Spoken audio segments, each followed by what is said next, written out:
A defesa do ex-presidente Lula desistiu do pedido de liberdade no STF.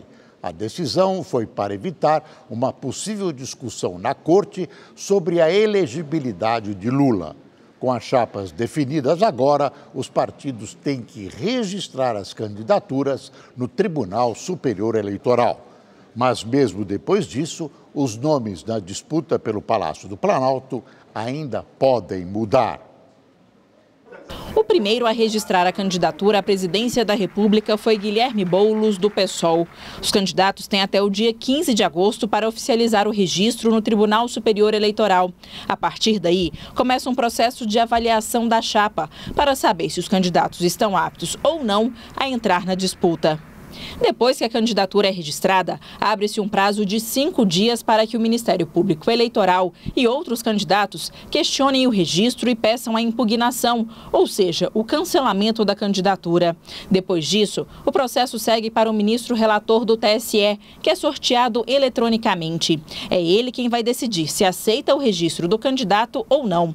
Ele vai observar se o candidato atende aos pré-requisitos básicos, como o título de eleitor em dia, filiação partidária, idade mínima para ocupar o cargo pretendido e ficha limpa. Se houver um pedido de impugnação, o ministro relator também tem que se pronunciar sobre esse tema específico. O relator pode tomar essas decisões sozinho, mas também pode encaminhar o processo para o plenário do TSE. Todo esse trâmite tem que acontecer até o dia 17 de setembro. Se o registro da candidatura for negado, a chapa pode recorrer ao próprio TSE e, em última instância, ao Supremo Tribunal Federal. Como geralmente os recursos não são julgados antes das eleições, o candidato pode pedir uma liminar e disputar a eleição sub júdice, ou seja, pendente de uma decisão judicial. Se o candidato for eleito e futuramente perder a disputa na Justiça, ele pode ficar sem o cargo.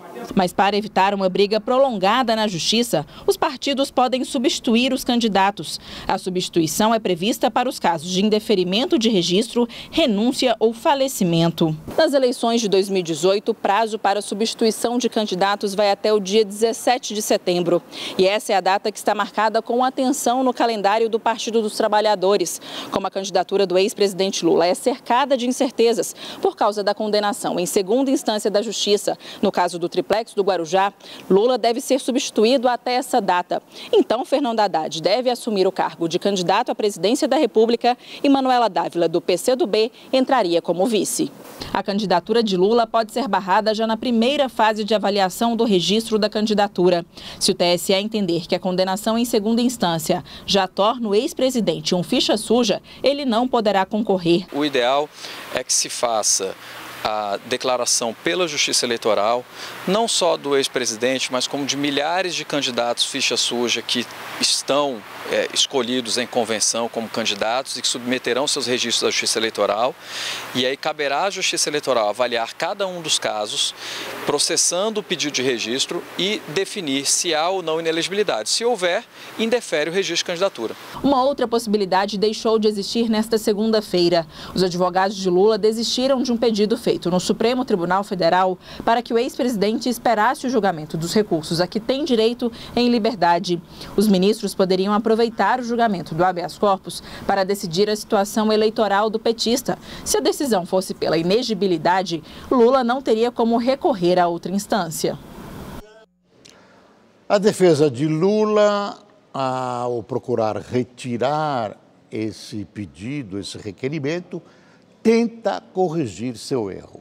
Ao requerer a liberdade de Lula ao STF, abriu a possibilidade, segundo o despacho de junho do ministro Edson Fachin, de a corte examinar a elegibilidade do ex-presidente, pondo um ponto final na discussão que ainda poderia ser feita antes no TSE.